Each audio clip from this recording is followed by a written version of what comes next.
Quarterfinals in the team event, Festival Pool team event. On table 1, team Brennan, Dunn, Chanter versus Combe, Syson, Lewis. Table 14, Gillespie, Davies, Bradley versus Green, Sutton, Whitmore. On table 5, Cooper, Salvawal, Rowe versus Flack, Williams, Dixon.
Good morning and welcome back to the Hilton Metropole for continued live coverage of Event 2 of the World Rules Pool Tour.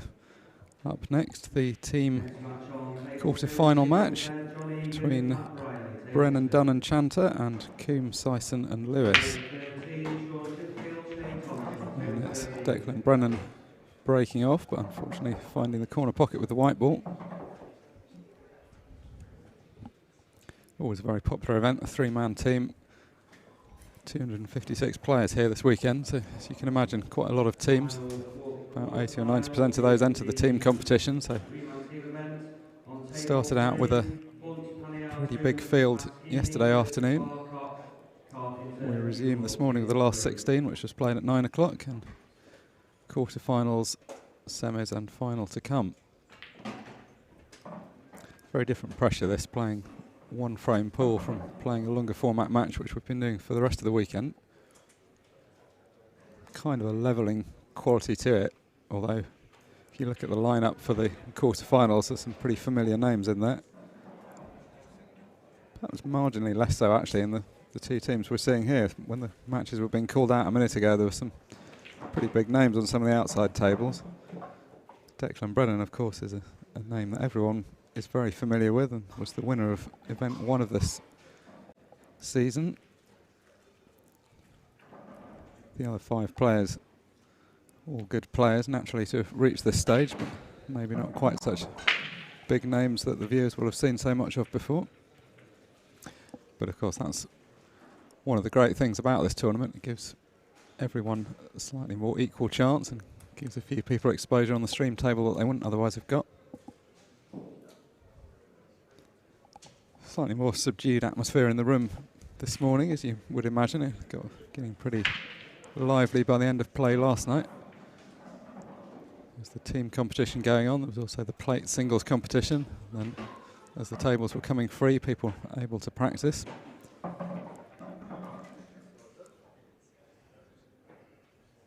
Somehow pool is always a game that feels like it should be played later in the day. I think all of us that were here for the 9 o'clock session, it felt a little bit early to be playing.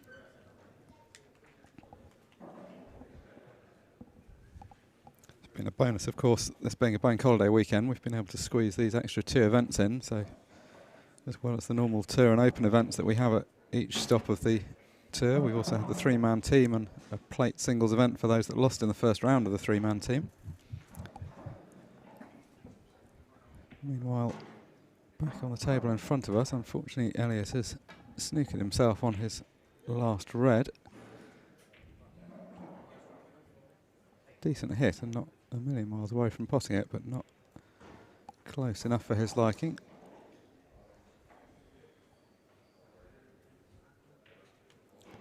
It's up against the biggest name from the opposing team, Declan Brennan, a man who needs little introduction.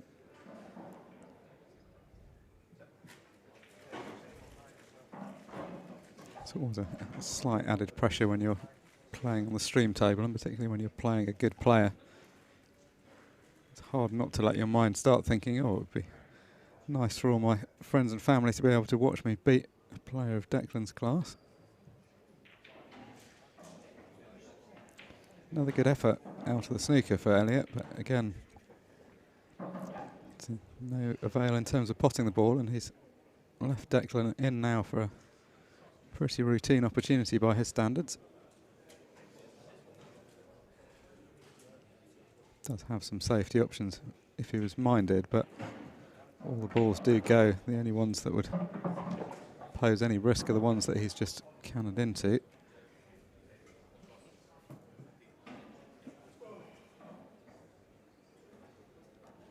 Didn't have to move those balls. I think the one on the balk line before he cannoned it did pot. I'm not certain if it does now. We're certainly not into a full pocket, but because he had quite a good angle, he felt it was worth the risk of running into those to try and open them up a bit more. Shouldn't pose any problem though, because he can clear the one that's nearest the pocket, which will free up the other 2. So all the balls out in the open. So this 3-man team competition, 3v3, everybody plays everybody in a best of 9 match.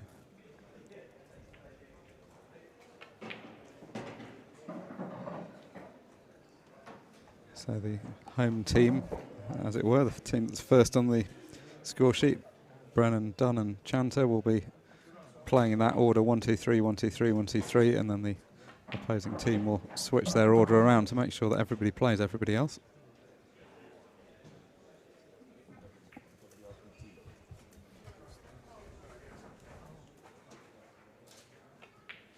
A fairly open first frame. Sometimes these teams matches, there is a bit more of a tendency to end up in a tactical game because you're only playing one frame at a time and you don't want to go for anything reckless and risk giving the frame away. But as is always the case, good players like to get the balls open and get it sorted out, and that's exactly what Declan was able to do there.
So frame 2, Dunn, Chanter to break.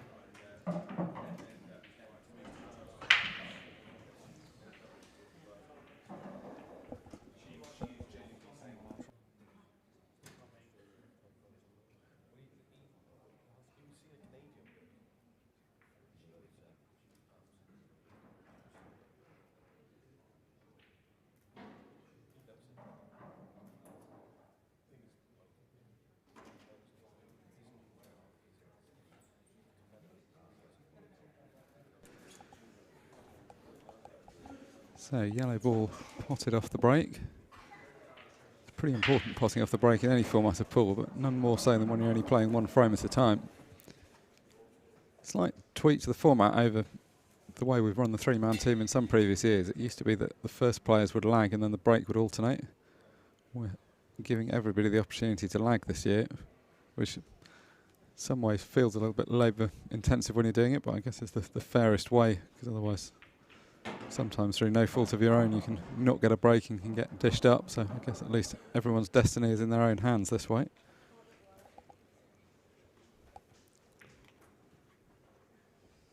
The man in the chair currently looking on is Joseph Syson, who will be hoping that he gets a shot in this frame.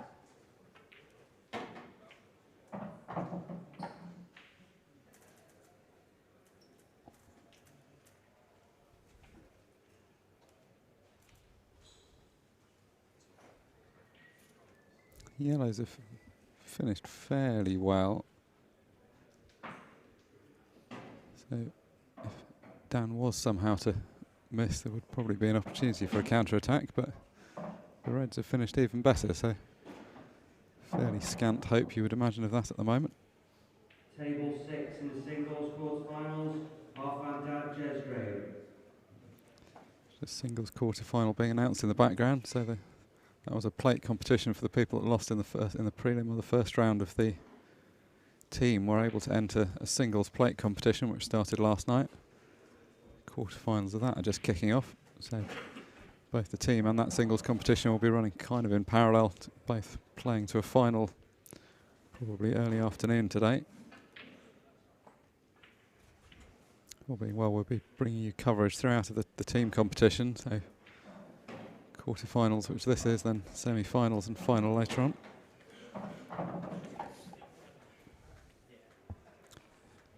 Pretty steady start this for Dan.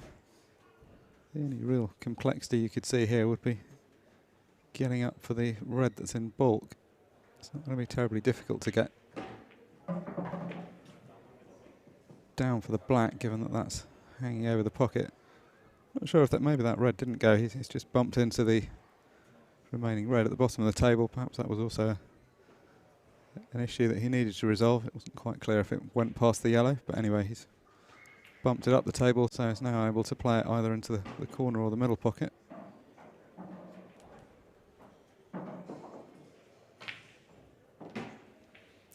So corner his choice, because he was able then to power through for the ball near the baulk cushion. So just needs to cue this. One of those ones that you're always going to get pretty close to the pocket, but just need to keep the ball away from the cushion.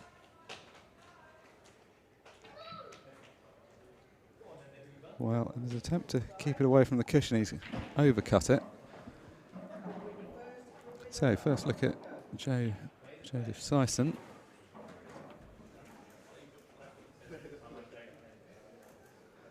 Actually, quite a good position here, because the ball that's the most difficult one is the one that he's probably going to play first, which he can play up to the top right-hand corner pocket.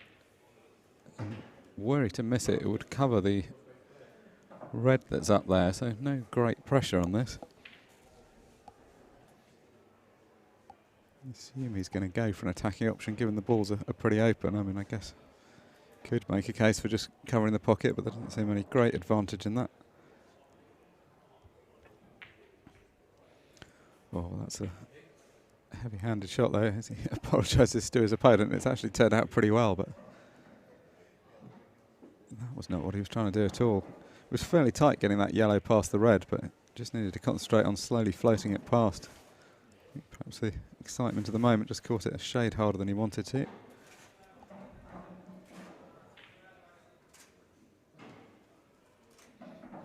So one of those annoying positions you get yourself into when you miss your last ball. You can often spend the next few shots chasing it around the table. Fairly easy to hit this, but would ideally like to leave it right over the pocket. It's a pretty good leave, all things considered. He's now covered the pocket for the yellow that's nearest the baulk line.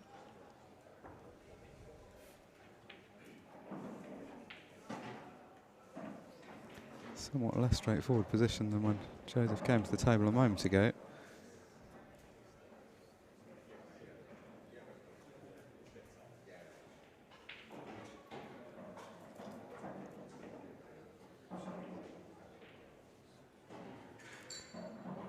You could play a safety shot somewhere down the right hand side, as long as you're not right over on the right hand side cushion, would leave down snookered. Quite a difficult shot played like this. He's going for the double. Well, it's gone for the very positive shot. You can see how fraught with danger that was. I think some players would have been tempted to leave that yellow there and go for something lower down the table just to give themselves some kind of insurance, but it's grasped the nettle immediately. Still a lot of work to be done though. The yellow in baulk looks like it might just sneak. May be able to just jam it in between the cushion and the red. Yeah, cued that well. So this is looking like a good opportunity now. 3 balls on the right hand side of the table as we look at it on that overhead view. The bottom as we look at it now, we're all straightforward enough. The difficult, or relatively difficult ball is going to be the one above the middle pocket.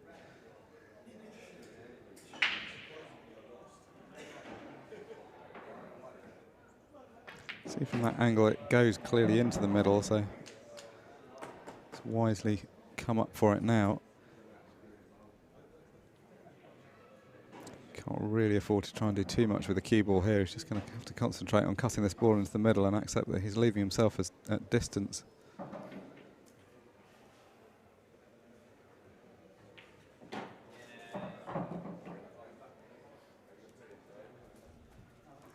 Another nicely struck shot. This ball very close, of course, to the corner pocket, so no difficulty potting it. He could have potted it from a lot of places on the table, but didn't want too much angle on it because wants to be able to hold for the remaining yellow.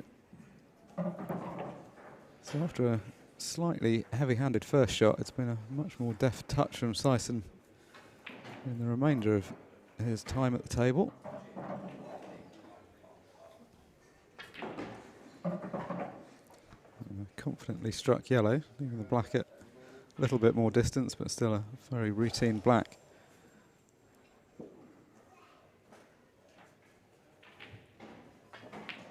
So it was Dunn Chanter that was in first and had what seemed like a good opportunity, but just missed his last red, having done a lot of the hard work in that frame.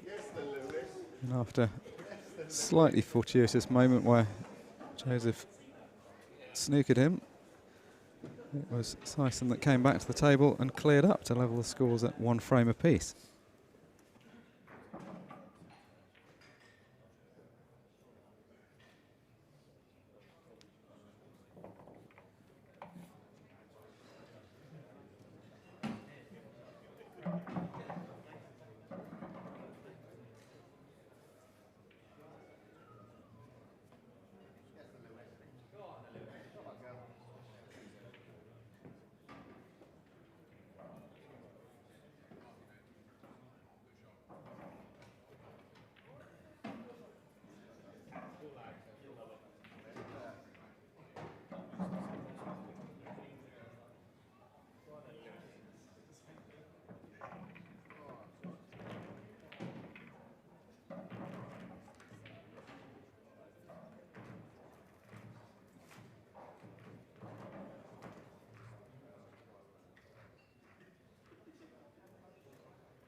And the final pairing of the first set of games, Dunn v Lewis.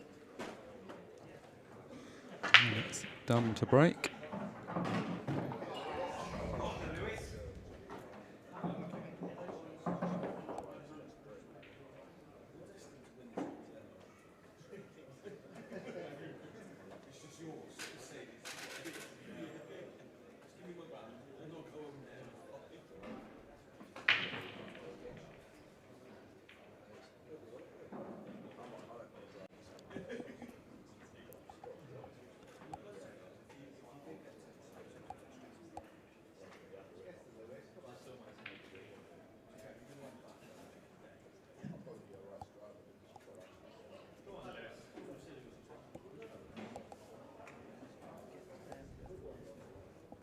Always helpful having ball in hand in this kind of situation, because you can put the cue ball where you want to get on your most difficult ball. Don't think that was quite as intended, though. It would have been desirable to cannon the red out of the way. There's no real value just in potting that yellow along the baulk cushion. You needed to open that pocket up.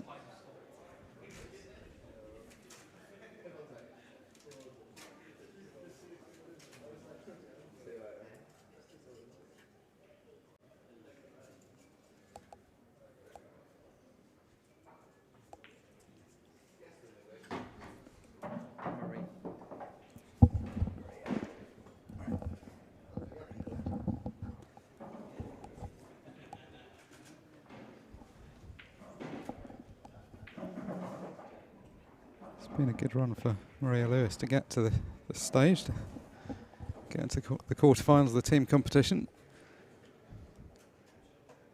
Imagine probably her first opportunity on the stream table, certainly this weekend. We don't think we've seen her otherwise.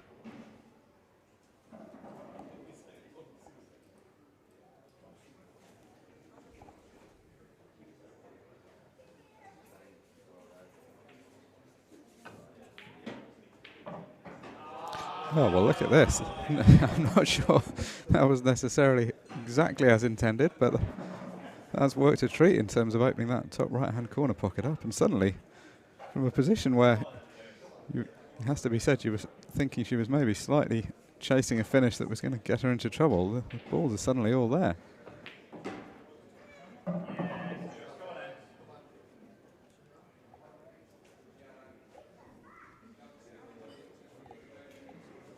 Black clearly pots, but is obviously protected somewhat by the two reds above it, so There's a somewhat restricted field of view to drop into. I think that would tend to suggest that you'd be better playing the ball on the left-hand side of the table first, because it's going to be a little bit harder to get position this way. It needs to leave a good angle on the remaining yellow if she's going to play it this way around.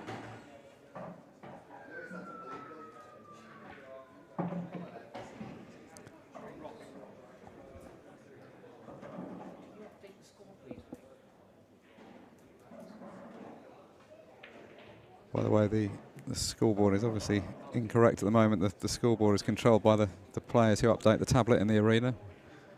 We've just asked them to put the last 2 frames on. It's 1 frame a piece at the moment.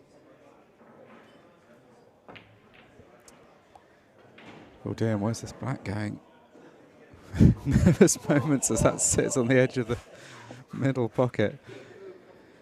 So, a clearance that didn't look on at the beginning, looked very much on in the middle, but unfortunately has fallen just short at the end.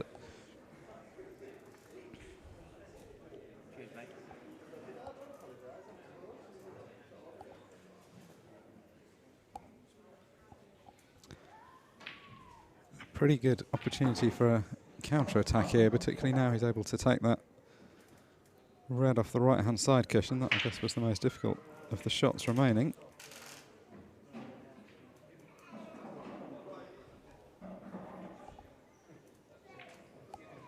I guess on paper you'd probably have the Brennan, Dunn, Chanter trio as the slight favourites.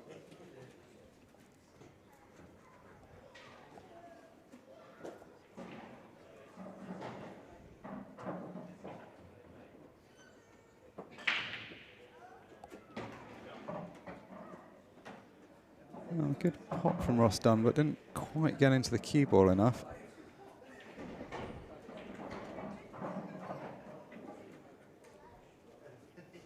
So he's going to need another good pot here, because he's going to be leaving this yellow on if he misses. Obviously, no thought of missing that. So that would look like this frame is over. He's got a good angle to drift the cue ball up. You can see him pointing with his cue where he wants to leave this. Somewhere up in the top half of the table, just off straight on the red on the right-hand side cushion or the red on the baulk cushion. Doesn't really matter which order you take them in, but you just need to make sure you leave an angle to get between them.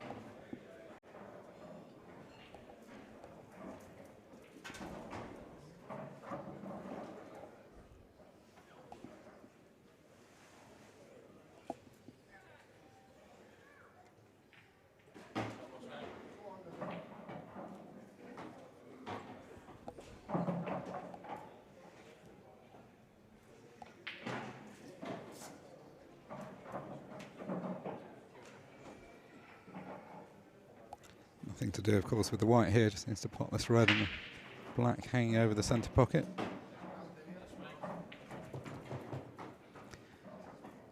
So it's Maria Lewis who was in first and almost pulled out off a really good clearance, but unfortunately just slipped out of position playing for the final yellow, and that's the yellow you see left on the table. That was the one that was missed that let Ross Dunn in for that clearance. So it's now the Brennan, Dunn, Chanter trio that lead by 2 frames to 1.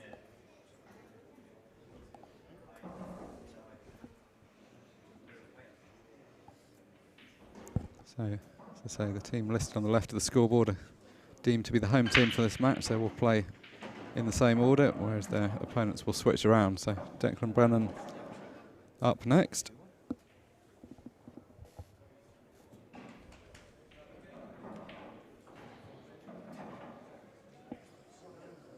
Next match on table 4, quarter-final singles event, short story, Neil Rayburn, table 4.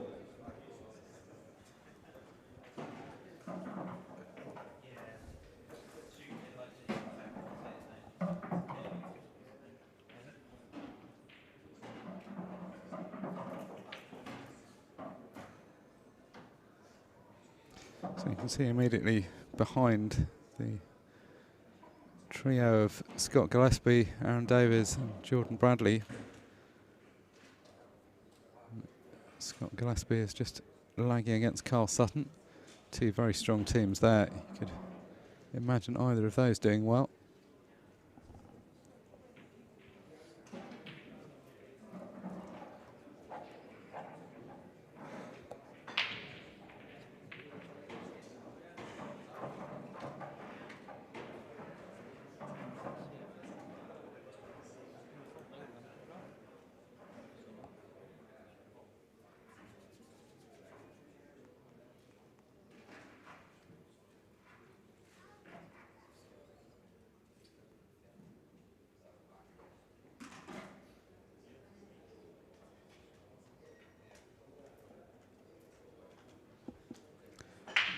Over at that table, it's Carl Sutton that's won the lag and will be breaking off.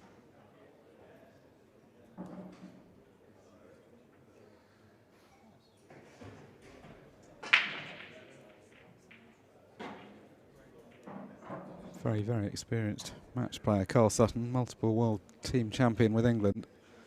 Been around the England setup for a long time, which should stand him in pretty good stead, because this is a format that you play far more in team competitions like international events, the Worlds and the Euros. So the one frame pool he'll be more than used to. Back on this table, Declan Brennan and Joseph Syson, who both won their first frames.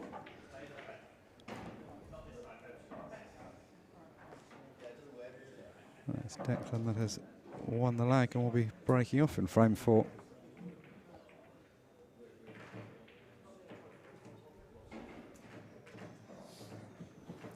Came into this event as a pretty hot favourite in the two singles events, the main and the Jason Owen Open. Declan having won the main event at the last tour in Blackpool back in June.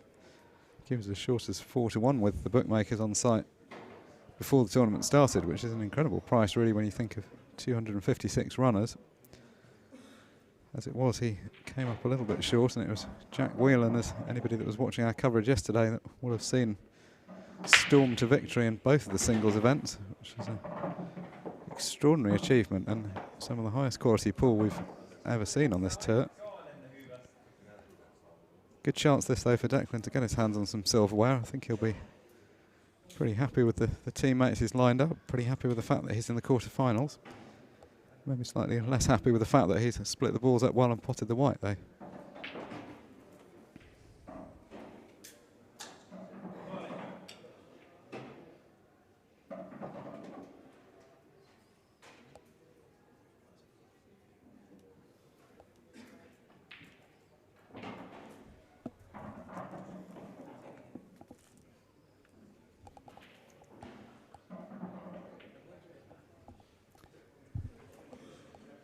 So no surprise to see Joseph Syson eyeing up the yellows.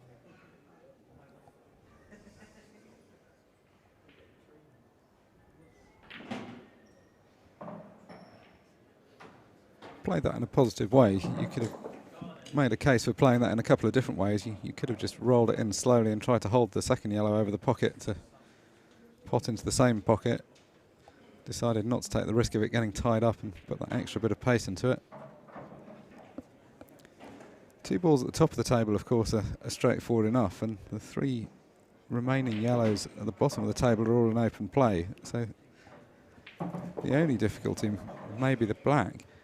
I think it does pot to the bottom right-hand corner, so it's just going to be a case of getting position on it. Shouldn't be a problem, although the fact that there are two reds sort of in the region you would want to get the cue ball maybe could pose an issue. I think this is one of those clearances where hard really to imagine any mistakes. You're kind of just thinking of potential problems, what comfort the opponent in the chair might be deriving.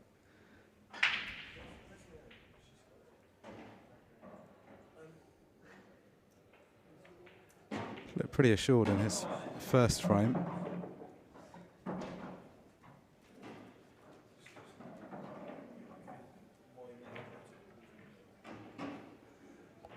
So just spending a moment thinking about getting position on the last yellow. The issue is just about getting the right place to get on the black.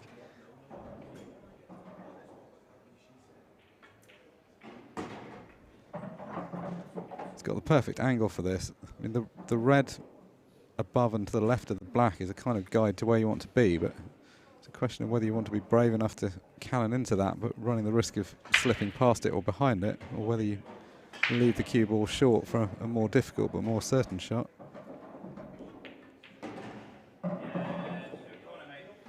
Yeah, and he's done the sensible thing, kind of aim towards that red, but just leave the cue ball a little bit short so you take the danger out of it.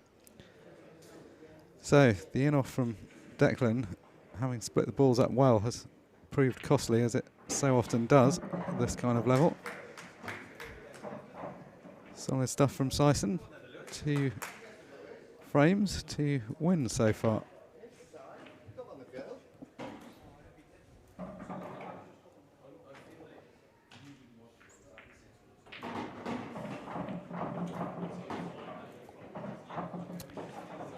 So quickly into the arena, the next 2 players, Dunn, Chanter and Maria Lewis.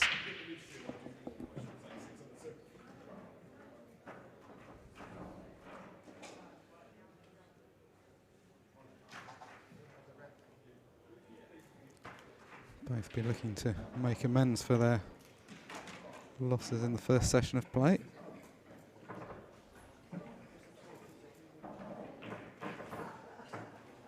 It's a really intriguing format when you just play these one-frame matches, especially in what's a relatively short race here. Sort of typical form and predictions goes a long way out the window, really. Anybody in this tournament is more than capable of winning one frame of pool against anybody else here, so you certainly can't say with certainty what you're expecting to happen. And that's kind of the joy of this format, because it gives everybody a chance to get a few wins in. These players already well into the money, paid out from the last 32 onwards, so they're already 2 rounds into the money, so a little payout whatever the outcome. But a big prize, of course, for whoever goes through to the semi-finals and the final.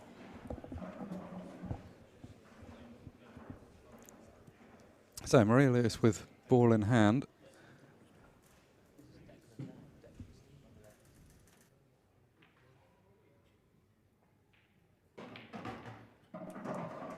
Not a bad opportunity, but not an entirely straightforward one.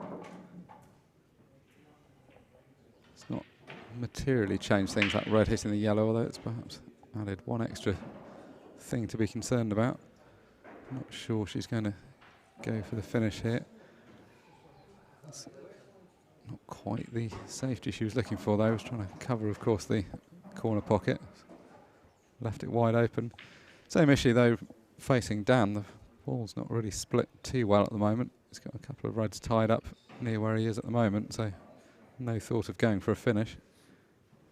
So we see directly behind in the blue gloves, Scott Gillespie. Just prevailing over Carl Sutton.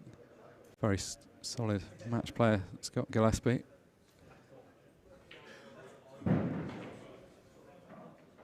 Oh, just left that short. It's 2 shots away.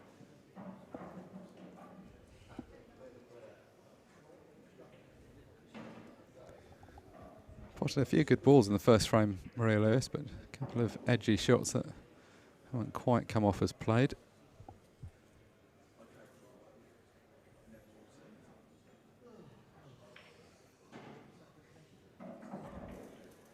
Definitely much easier here having 2 shots. I don't think with one you'd have necessarily seen him going for a finish, but got an opportunity to drop on the yellow, the red that's tied up next to the 2 yellows straight away. So if he's able to dispatch this, this will be a fairly promising position.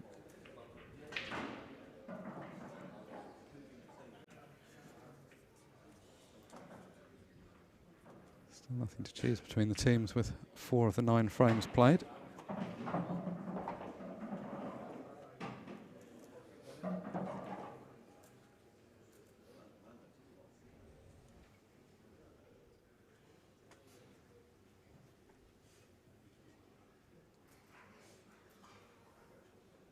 A pretty natural angle this to play off 2 cushions. Needs to concentrate on the pot, he'll naturally have position.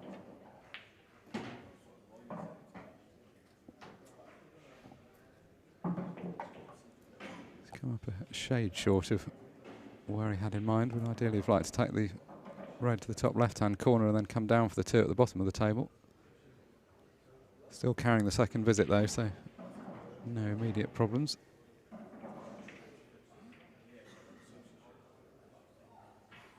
This would be a good frame to win. Get their nose ahead.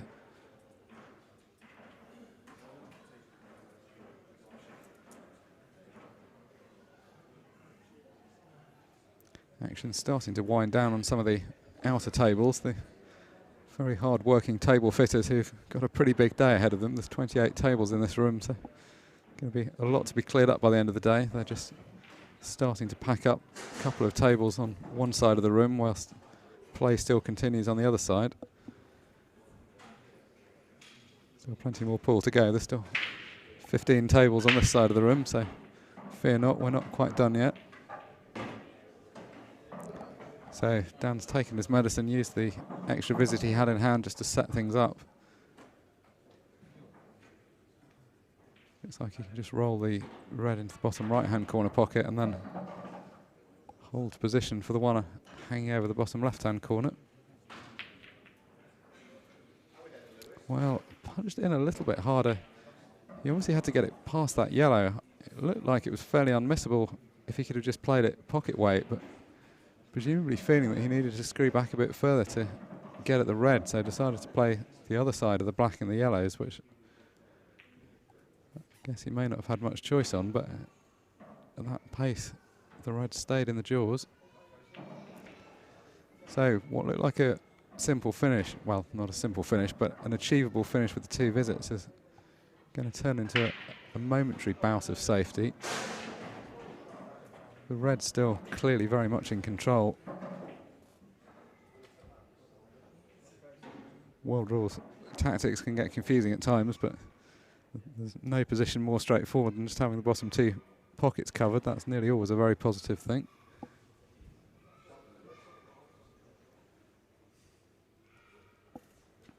I mean, at this stage for Maria, it's just kind of about making life a little bit difficult. It's not very easy to apply immediate pressure from here.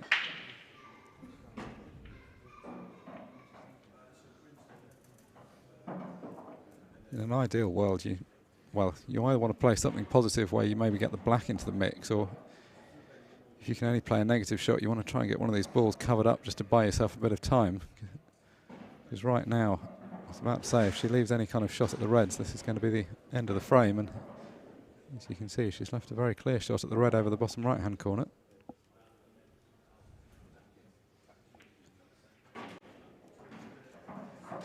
Still not complete formality. There's obviously quite a lot of traffic. I mean, it's sort of easy to judge where you need to be positionally. You just need to be right over near this cushion, which is exactly where Dan has found his way through to. There was stuff that could have gone wrong. He played a good shot there, although it looked fairly trivial just to end up anywhere over this side. There were a lot of yellows in the way that you could have run into.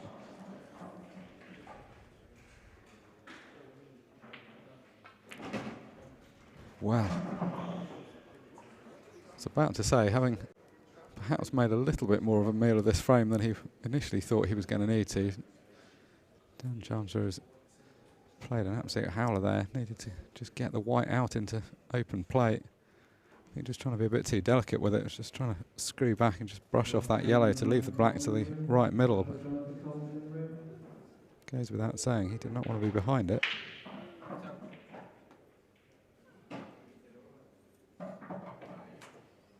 So easy enough hit, but the problem is he's going to leave the cue ball in amongst these yellows. So if he doesn't fluke this, well, he has fluked. Well, I say fluked it. He's obviously playing that, but you're never 100% certain that it's going to go in. Great escape, though. Judge that well. That was, of course, the shot that you were going to be trying from that position. So slightly up and down frame there. Could have slipped away from him, but ultimately Dan Chanter was in control for the vast majority of that frame, even though it took him a couple of visits to get it done. Get it done he has. And the team on the left-hand side of the scoreboard now lead by 3 frames to 2. Welcome back to the commentary box to Nick Finn. Thanks very much, Mark. Looks a good game. Yeah, I mean, at this stage of the tournament, all 8 remaining teams have got quite a lot of big-name players. I think actually probably these 2 teams maybe less big-name players than some of the other ones, so nice to see a few different players on the stream table. Yeah, I think Wade called it yesterday on commentary. He said that he thought that the winner might not, be the one that is totally expected, because often this is the case where it's one big name and a couple of others, and the weight's a lot on the kind of like, I'm not saying for a second that Ross and Dan aren't more than capable, because they are, but obviously the weight of pressure's on Declan as the named player. Sometimes in these situations it's 3 really solid players who just perform well together, who do well. Yeah, and to answer a question that a few people have asked, that these teams aren't seeded, so you sometimes see tournaments that play 3-man teams where they choose the 3 players from different pools and have them ranked accordingly, but this is just a blind 3-man draw, so you could get number 1, 2 and 3 on the tour rankings, or you could get number 200, 201 or 202, so it's complete luck where it turns out.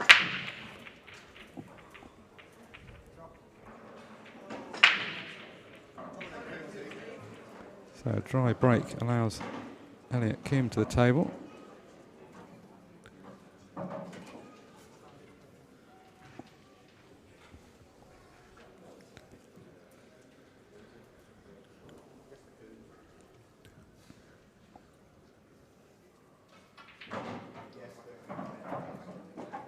Just a bit of laughing and joking with his teammates.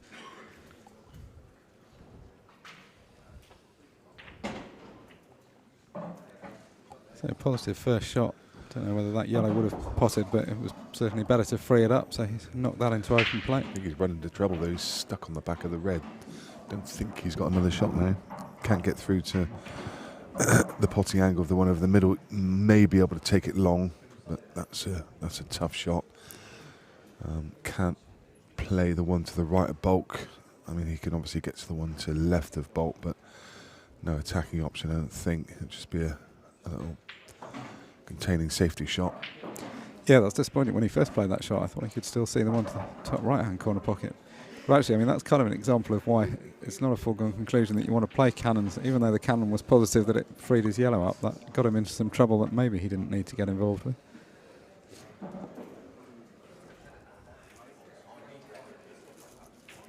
And the reds actually aren't too badly positioned, but there's no obvious opener, so that's the immediate problem facing Ross Dunn.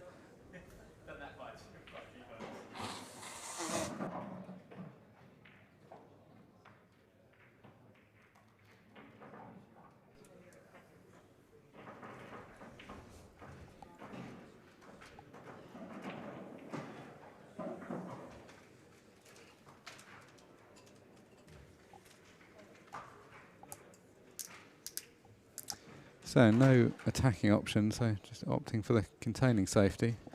And if he's got tight-ish to that red, that's a good shot, because he's opened up the cluster of balls at the top of the table. And has he cut off the potting angle to all the yellows? I think he may have done. Yeah, he has. Yeah, I can see from here behind it. He can get through to the one. Oh, that's unlucky. Could just get through to the one above the middle pocket, obviously, but has lost the cue ball. Yeah, that's a pretty frustrating thing to happen, because you see the open position. With one shot, you'd have said this was a makeable clearance, but not a certainty. With 2 shots, particularly as it looks like he may be able to, if he can play this one long straight to the left-hand corner, which is what he's looking at, this allows him to move probably the most difficult ball on the table straight off and retain perfect position. So that really helps to open things up. So actually from this position you wouldn't particularly imagine he'd even need the second visit, but it just adds that extra reassurance.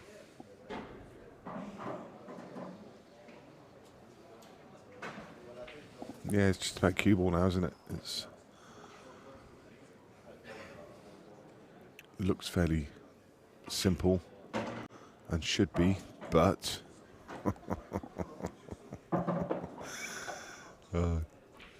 just when you think This It's is going always to be plain sailing. This is always the way with these one-frame team matches. You always get these nervy little situations where players just slip out of position or something happens that you're not expecting. Another quarter of a roll. Don't think he'd have had any shot, but he's still got this thin cut to middle. Cue ball's going to be running there. In fact, it looks a fairly natural angle to be tracking towards the middle pocket, and indeed it was. It caught the knuckle, which actually isn't a bad thing because it's left him just about plumb. Yeah, that's a pretty good thing because actually, presumably he was playing to go below the pocket, in which case the white could well have run safe-ish down the bottom of the table. It's much better to be right in the middle like this. So not making this look terribly straightforward, but he keeps passing the balls, which is the main thing. Knuckle of the middle pocket again.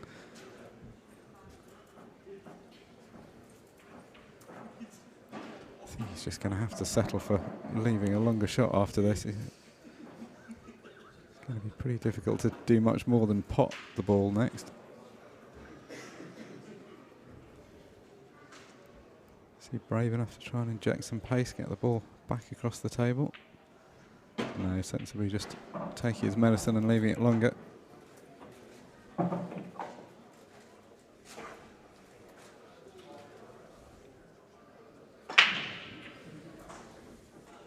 They're still in okay position. I'm not sure this is maybe quite as straightforward a position as you would have envisaged when you saw him come to the table with the 2 shots, but as long as you keep potting them.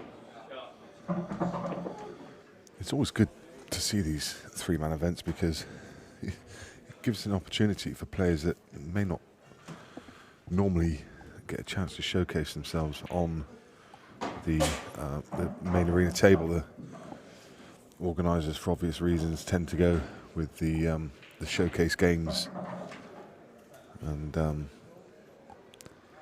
well, I'm not sure edgy. I agree with that choice of shot. No. I mean, obviously easy to say. We always had the caveat, it's easy to say these things from the commentary box, but it seemed like he was in a pretty okay position just to pot that black. I'm not absolutely sure that necessarily needed to risk this. Yeah, sometimes you can just overthink things, can't you? And he was up to the task. Yeah, I mean, that was a funny finish. He was kind of up to the task the whole way through, but it were a couple of nervous moments where I think if you're his teammates, you're like, did we really want to end up in this position? Just to bring you up to date with some of the other action around the room, there's all 4 quarterfinals, the team competition going on at the moment. So the hotly fancied trio of Scott Gillespie, Aaron Davies and Jordan Bradley are ahead by the odd frame. They lead 3-2 against Jordan Green, Carl Sutton and Whitmore. Cooper, Sabarwal and Rowe are 1 frame to 2 down against Flack, Williams and Dixon. And Hunt, Paniatu and Pashkini are 2-1 up against Barcock, Carpenter and Newlove. So all the matches still fairly finely balanced. Playing through to semi-finals expected to start at about midday today, and then the final of the 3-man team scheduled at 1:30 this afternoon. I think as things currently stand, our plan is to stick with this team competition, bring you the action all the way through to that final. There is also the plate competition in the singles event going on at the moment, so this was a plate event for those that lost in the first 2 rounds, or the prelim and first round proper of the 3-man team, but it's being played as a singles competition, so you didn't have to keep your same teams, you could just choose to enter that individually. And that will bring to a conclusion once those 2 tournaments are finished what's been an extremely busy weekend of pool, which started what feels like a lifetime ago, Nick, on Friday afternoon as we were arriving at the hotel and saying how great the venue looked and how much there was ahead. A lot has happened since then. Yeah, I'll say. I'd like actually to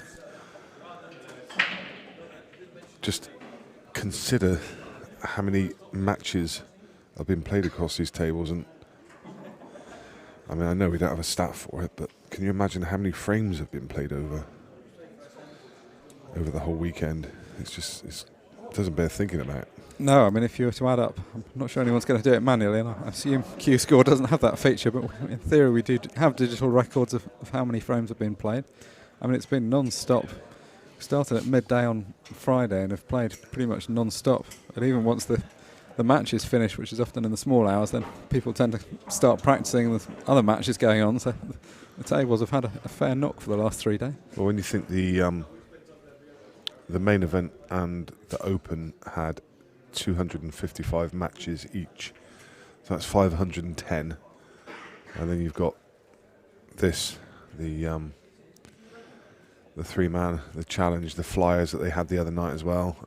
So, I mean, even in those 500 and those 510, I mean, if you said probably averaging about 10 frames per match, 10 to 12 frames per match across the 2 events, well, you're up around 6,000 frames just in those 2 events without everything else that's gone on. It's an incredible amount of pool that's played over the weekend. I wouldn't be surprised if it's somewhere north of 10,000 frames. Yeah, you've done pretty well there. I think if you'd have asked me for a ballpark, I wouldn't have known where to start, but you've worked this through in a logical way. So yeah, I agree with those figures.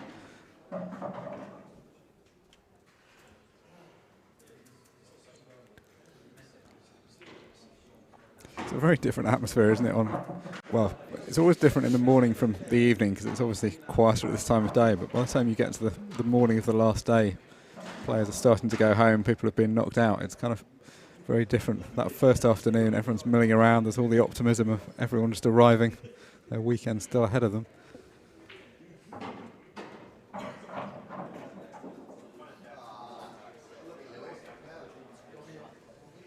So actually, that would have been a pretty good position. If that red had gone in, you can see everything else was just hanging there. But a bit of body movement you could see as Maria Lewis got through that. Just didn't quite manage to keep her arm on line. And unfortunately for her, the man at the table is pretty relentless from this kind of position, so I'm not sure how much you would fancy her chances of getting back into this frame.